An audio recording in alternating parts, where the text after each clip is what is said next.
we were starting to meet just because, afterwards we would think, hey, what happened there? And we started to talk about that.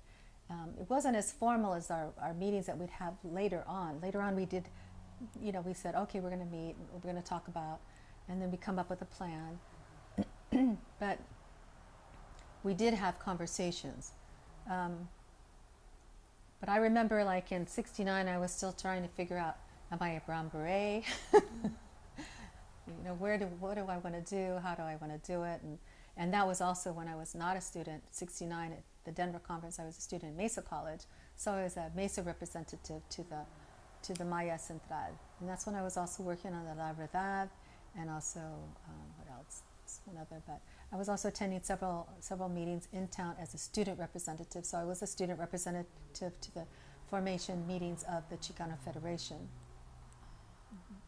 That was a community university kind of coalition that did a lot of work inside of the community, right? It was the Chicana Federation was more a federation of the different organizations, Mexican American organizations, and students were a part of that. And I have to say thank you to those adults at the time who included students and felt that they were important.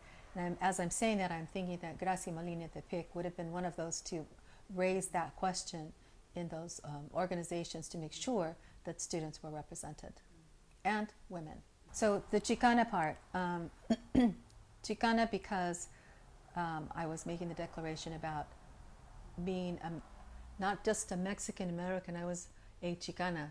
It had nothing to do with what other people said. It was my declaration, and it came from me. So even if I was half and half, and first language English, I was a Chicana, and that's it. Don't mess with me. I'm a Chicana.